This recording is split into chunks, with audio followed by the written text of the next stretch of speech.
Hello everyone, welcome back to Swadhyay insights. इस video में हम बीएड के एग्जाम में किस प्रकार से आपको अपनी आंसर कॉपी लिखनी चाहिए ताकि आपको ज़्यादा से ज़्यादा मार्क्स मिल सके, इस बारे में डिस्कस करने वाले हैं। वीडियो अगर आपको पसंद आए तो इसे लाइक, शेयर एंड सब्सक्राइब जरूर कीजिएगा। स्टूडेंट्स, जब भी आप अपनी आंसर शीट लिखते हो तो आपको तीन बातों का ध्यान रखना चाहिए। आपका क्वेश्चन पेपर कितने मार्क का है और उसमें हर एक क्वेश्चन को कितने मार्क दिए गए हैं। उसके बाद हर एक क्वेश्चन को आप कितने पेजेस में और कितने टाइम में कंप्लीट करने वाले हो। नागपुर यूनिवर्सिटी की अगर हम बात करें तो यहाँ पर बीएड का जो क्वेश्चन पेपर होता है वो 100 मार्क का होता है, जिसे आपको 3 आवर्स में कंप्लीट करना होता है और इसके लिए आपको 40 पेजेस की आंसर शीट मिलती है। सो हम देखते हैं कि 100 मार्क का क्वेश्चन पेपर 40 पेजेस की आंसर शीट में आप 3 घंटों के अंदर कैसे समय रहते कंप्लीट कर पाओगे।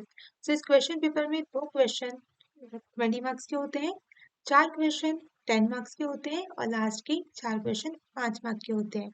मतलब क्वेश्चन 1 20 मार्क का होता है, क्वेश्चन सेकंड भी 20 मार्क का होता है, क्वेश्चन थर्ड में 2 सब क्वेश्चन होते हैं जो कि 10 मार्क्स के होते हैं, क्वेश्चन 4 में 2 सब क्वेश्चन होंगे जो कि 10 मार्क्स के होंगे और लास्ट क्वेश्चन 5 में 4 सब क्वेश्चन होंगे जिसमें से हर एक क्वेश्चन को 5 मार्क्स दिए जाएंगे।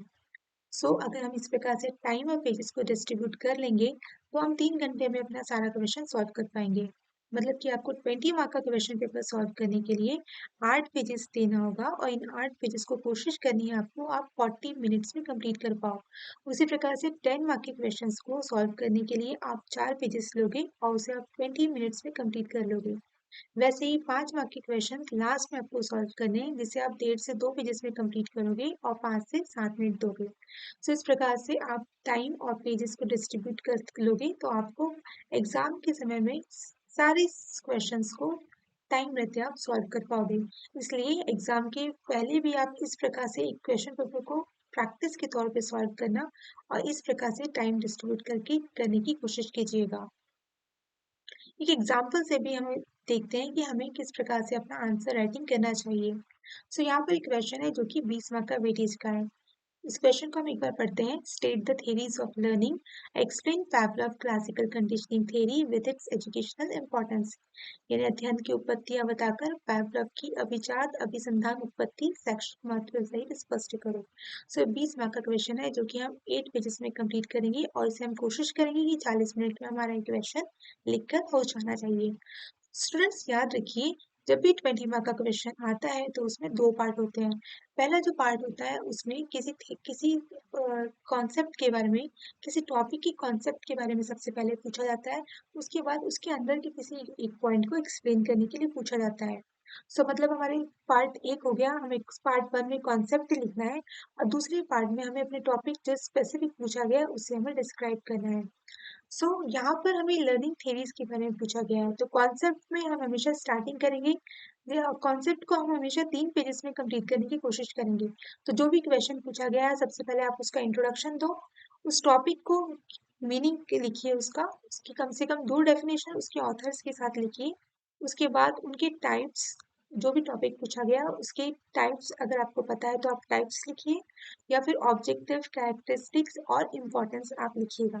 फर्स्ट पेज में आप इंट्रोडक्शन, मीनिंग, डेफिनेशन लिखिए।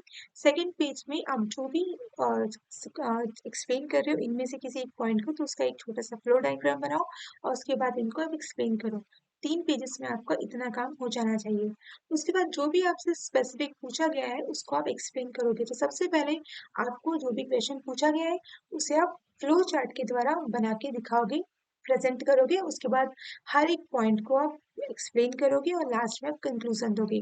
जब भी आप फ्लो चार्ट बनाते हैं तो वो हमारा आंसर बहुत ही प्रेजेंटेबल दिखता है, जिससे चेक करने वाला भी इजीली समझ जाता है कि हम कौन कौन से पॉइंट्स को एक्सप्लेन कर रहे हैं। और आप भी अगर फ्लो चार्ट बना लेते हो तो बाद में एक्सप्लेन आप फटाफट हर पॉइंट्स को कर सकते हो।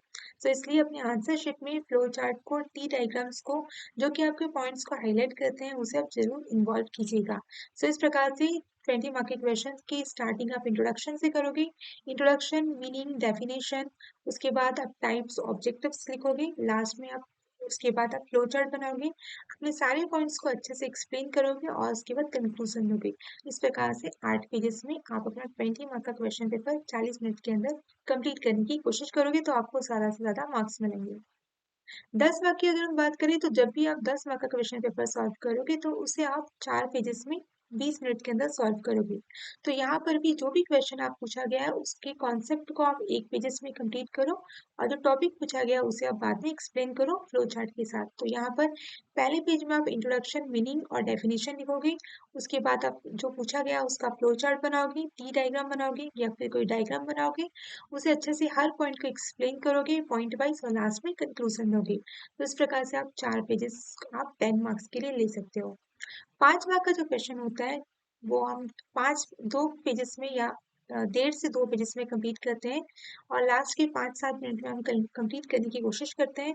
तो उसे हम टू द पॉइंट लिखेंगे तो भी हमारा आंसर अच्छा लगेगा। सो 5 मार्क के क्वेश्चन के लिए आपको यहाँ पर कॉन्सेप्ट को एक्सप्लेन नहीं करना है। जो भी पूछा गया उसके आंसर को टू द पॉइंट आंसर लिखने की कोशिश करो। तो इस प्रकार से आज हमने देखा कि 20 मार्क के क्वेश्चंस को हम किस प्रकार से 8 पेजेस में कंप्लीट करेंगे, 10 मार्क के क्वेश्चन को किस प्रकार से हम सॉल्व करेंगे और 5 मार्क के क्वेश्चन को किस प्रकार टू द पॉइंट हम अपनी आंसर शीट में लिखेंगे। इस प्रकार से अगर आप क्वेश्चन पेपर लिखोगे, अपने पेजेस का ध्यान रखोगे, अपनी स्पीड को ध्यान में रखोगे और टाइम का ध्यान रखोगे तो आप सारे क्वेश्चन को 3 घंटे में आराम से अटेम्प्ट कर लोगे और आपको अच्छे से अच्छे मार्क्स मिल पाएंगे। आज के वीडियो में इतना ही। वीडियो अगर आपको पसंद आए तो इसे लाइक, शेयर एंड सब्सक्राइब जरूर कीजिएगा। Thank you so much.